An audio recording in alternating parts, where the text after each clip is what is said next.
أعوذ بالله من الشيطان الرجيم وَإِذْ أَخَذَ اللَّهُ مِيثَاقَ النَّبِيِّينَ لَمَا آتَيْتُكُم مِّن كِتَابٍ وَحِكْمَةٍ ثُمَّ جَاءَكُمْ رَسُولٌ مُصَدِّقٌ لِّمَا مَعَكُمْ لَتُؤْمِنُنَّ بِهِ وَلَتَنصُرُنَّهُ قَالَ أَقْرَرْتُمْ وَأَخَذْتُمْ عَلَى ذَلِكُمْ إِصْرِي قَالُوا أَقْرَرْنَا قَالَ فَاشْهَدُوا وَأَنَا مَعَكُمْ مِنَ الشَّاهِدِينَ فَمَن تَوَلَّى بَعْدَ ذَلِكَ فَأُولَٰئِكَ هُمُ الْفَاسِقُونَ۔ اور جب اللہ تبارک و تعالی نے تمام نبیوں سے یہ پختہ وعدہ لیا کہ جب میں تم کو کتاب و حکمت عطا کر دوں اور پھر اس کے بعد تمہارے پاس ایک تصدیق کرنے والا رسول آ جائے، اس چیز کی تصدیق کرے جو تمہارے پاس شریعت موجود ہے، تو تمہارے اوپر لازم ہے تم اس پر ایمان لاؤ اور اس کی مدد کرو اور اس کو مضبوط کرو۔ کیا تم اس کا اقرار کرتے ہو؟ انہوں نے کہا جی ہاں، ہم اس کا اقرار کرتے ہیں۔ کہا اس کے اوپر پختہ وعدہ کر لو۔ کہا جی ہاں، اس پر ہم پختہ وعدہ کرتے ہیں۔ اللہ کریم نے فرمایا پھر گواہ ہو جاؤ اور میں بھی تمہارے ساتھ گواہوں کے ساتھ جو ہے وہ شریک ہوں۔ یاد رکھو جو آدمی اس کے بعد تم میں سے پھر گیا وہ آدمی نبیوں کی صف میں شامل نہیں رہے گا، بلکہ اسے فاسق لوگوں کی صفوں میں شامل کر دیا جائے گا۔ نہایت عزت کے لائق سامعین محترم، معززات ماؤں اور بہنوں، آج کے خطبہ جمعۃ المبارک میں دو باتیں عرض کرنے کی اللہ کی توفیق سے کوشش کروں گا۔ ان میں سے پہلی بات نبی کریم صلی اللہ علیہ وآلہ وسلم کا مقام و مرتبہ اور آپ کا احترام ہے، اور دوسری بات کا تعلق ہماری عبادات سے ہے کہ رمضان میں ہماری عبادت کیسے ہوتی ہے اور رمضان کے بعد ہماری عبادت کیسے ہوتی ہے۔ جہاں تک پہلی بات کا تعلق ہے، اللہ کریم نے حضرت محمد الرسول اللہ صلی اللہ علیہ وآلہ وسلم کو اس ساری مخلوقات میں سے افضل ترین شخصیت قرار دیا۔ اللہ کے بعد کسی ہستی کا اگر کوئی مقام ہے تو وہ آپ صلی اللہ علیہ وآلہ وسلم کا ہے۔ کائنات میں بڑے بڑے انبیاء آئے، بڑے بڑے شہداء اور صلحاء آئے، بڑے بڑے اولیاء اور متقین آئے، لیکن کسی ماں نے ایسا لال جنم نہیں دیا جو آپ صلی اللہ علیہ وآلہ وسلم کا جو ہے وہ مقابلہ کر سکے۔ ساری کائنات سے افضل ہیں، حتیٰ کہ اللہ کریم نے جو آیات میں نے آپ کے سامنے پڑھی ان میں بیان فرمایا کہ میں نے اپنے تمام نبیوں سے، تمام رسولوں سے انہیں بلایا اور ان سے پختہ عہد لیا کہ اے میرے نبیوں، اے میرے رسولوں، تمہارا مقام بہت بڑا، تمہاری شان بہت اونچی ہے، میں تمہیں شریعتیں دے کر، رسالتیں دے کر اور نبوتیں دے کر دنیا میں بھیج رہا ہوں۔ کبھی ایسا ہو جائے تم اپنی کتاب اور حکمت اور شریعت لے کر لوگوں کو اللہ کا پیغام پہنچا رہے ہو، اسی اثناء میں اپنا رسول جو ہے وہ بھیج دوں، یعنی محمد الرسول اللہ صلی اللہ علیہ وسلم، تو تم سب اپنی شریعت کو ترک کر دینا، اپنی نبوت کو چھوڑ دینا، اپنی رسالت کو چھوڑ دینا، اپنے پیغام کو چھوڑ دینا، فوراً میرے نبی پر ایمان لے آنا اور اس کی نصرت کرنا اور اس کی تائید کرنا۔ کیا میرے ساتھ اس بات کے اوپر پختہ اور پکا وعدہ کرتے ہو؟ کہا یا اللہ کیوں نہیں، آپ کا حکم ہے، آپ کے ساتھ ہم یہ وعدہ کیوں نہیں کرتے؟ ہم آپ کے ساتھ پختہ عزم کرتے ہیں اور عہد کرتے ہیں۔ کہا گواہ ہو جاؤ، میں بھی اس بات کے اوپر گواہ ہوں، اگر تم میں سے یعنی نبیوں میں سے کوئی نبی بھی اس بات سے پھر گیا کہ اس نے میرے آنے والے نبی کی اطاعت نہ کی، اس پر ایمان نہ لایا، اس کی تصدیق نہ کی، اس کی نصرت اور اعانت نہ کی، یاد رکھ لے میں اس کو نبیوں کی صفوں میں شامل نہیں رہنے دوں گا بلکہ فاسقین کی صفوں میں شامل کر دوں گا۔ یہ آپ صلی اللہ علیہ وسلم کا مقام اللہ تبارک و تعالی نے خود بیان فرمایا۔ اور دوسری جگہ پہ ما کان محمد ابا احد من رجالکم ولکن رسول اللہ وخاتم النبیین، لوگوں میں نے اپنے نبی کو تم میں سے کسی مرد کا باپ بنا کر نہیں بھیجا، میں نے انہیں اپنا رسول بنا کر بھیجا ہے اور خاتم النبیین بنا کر بھیجا ہے۔ آپ آخری نبی ہیں، نبیوں کے اوپر مہر لگا دی ہے، ختم کر دیا ہے، آپ کے بعد کوئی نبی نہیں آئے گا، آپ کو خاتم النبیین کی حیثیت سے بھیجا ہے۔ اور تیسری جگہ پہ آپ صلی اللہ علیہ وسلم نے خود ارشاد فرمایا اعطیت ستا وفی روایت خمسا لم یعطہن نبی قبلی، لوگوں اللہ کریم نے مجھے 5 یا 6 چیزیں ایسی عطا فرمائی ہے کہ مجھ سے پہلے کسی نبی کو وہ عطا نہیں کی گئی۔ اعطیت جوامع الکلم، مجھے جامع کلمات دیے گئے ہیں، میں لفظ مختصر بولتا ہوں لیکن معانی بڑے وسیع ہیں، کوزے میں دریا جو ہے وہ بند کر دیتا ہوں۔ وَنُصِرْتُ بِالرُّعْبِ، روب کے ساتھ دبدبے کے ساتھ میری مدد کی گئی ہے۔ دشمن مسلمانوں کا ہمارا نام سن لیتا ہے اور ابھی سینکڑوں ہزاروں میل دور ہوتا ہے، ان کے اوپر روب اور لرزہ اور دبدبہ جو ہے وہ قائم ہو جاتا ہے۔ دشمن مسلمانوں کے خوف سے لرزنا شروع کر دیتا ہے، اللہ کریم نے یہ روب کے ذریعے سے میری مدد فرمائی ہے۔ وَأُحِلَّتْ لِيَ الْغَنَائِمُ، غنیمتوں کا مال میرے لیے حلال کر دیا گیا، پہلی امتوں کے لیے حلال نہیں تھا۔ جُعِلَتْ لِيَ الْأَرْضُ مَسْجِدًا وَطَهُورًا، میرے لیے اللہ کریم نے زمین ساری کی ساری پاکیزہ اور مسجد بنا دی۔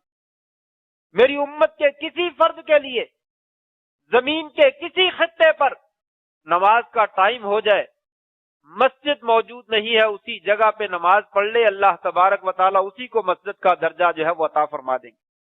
فرمایا اگر طہارت کے لیے پانی مل جائے فبہا، نہ ملے تو انسان جو ہے وہ پاکیزہ مٹی سے تیمم کر لے، اللہ کریم تیمم کے ساتھ اس کی طہارت کو جو ہے وہ قبول فرما لیں گے۔ اور فرمایا وَخُتِمَ بِيَ النَّبِيُّونَ، لوگوں میرے ذریعے سے اللہ تبارک و تعالیٰ نے نبیوں کا سلسلہ ختم کر دیا، مجھے آخری رسول اور پیغمبر بنا کر بھیجا گیا، مجھ سے پہلے کوئی خاتم النبیین نہیں آیا۔ اور آخری نمبر پہ فرمایا لوگوں وَأُرْسِلْتُ إِلَى النَّاسِ عَامَّةً، پہلی امتوں میں نبی آتے تھے تو ایک مخصوص قوم کی طرف، ایک مخصوص قبیلے کی طرف، ایک مخصوص وقت کے لیے آتے تھے، مجھے اللہ تبارک و تعالیٰ نے پوری کائنات کے لیے جو ہے وہ نبی بنا کر بھیجا اور رسول بنا کر بھیجا، اور قیامت تک کے لیے مجھے رسول بنا کر بھیج دیا گیا، میرے بعد جو ہے وہ کسی نبی نے نہیں آنا۔ یہ اعزازات، اور آپ صلی اللہ علیہ وسلم نے فرمایا لوگوں کل قیامت کا دن ہوگا، سب سے پہلے میری قبر جو ہے وہ کھلے گی، میں قبر سے جو ہے وہ پہلے باہر نکلوں گا، اور لوگوں اول شافع و اول مشفع، میں سفارش کرنے والا ہوں گا اور میری سفارش جو ہے وہ قبول کی جائے گی، مجھ سے پہلے کوئی آدمی سفارش نہیں کر سکے گا، اور اگر کرے گا بھی تو اس کی سفارش جو ہے وہ قبول نہیں ہوگی۔ انا سید ولد آدم یوم القیامہ ولا فخر، لوگوں قیامت کے دن اولاد آدم کا میں سردار ہوں گا، مجھے اس پر کوئی فخر نہیں ہے، میں کسی غرور میں، گھمنڈ میں، تکبر میں مبتلا نہیں ہوں، لیکن یہ اللہ نے مجھے اعزاز بخشا ہے کہ تمام آدم علیہ السلام اور ان کی اولاد کا مجھے جو ہے وہ سربراہ بنا دیا گیا ہے، سردار جو ہے وہ بنا دیا۔ اور مشہور حدیث ہے کہ لوگ قیامت کے دن آدم علیہ السلام کے پاس، نوح علیہ السلام کے پاس، ابراہیم علیہ السلام کے پاس، موسیٰ علیہ السلام کے پاس، عیسیٰ علیہ السلام کے پاس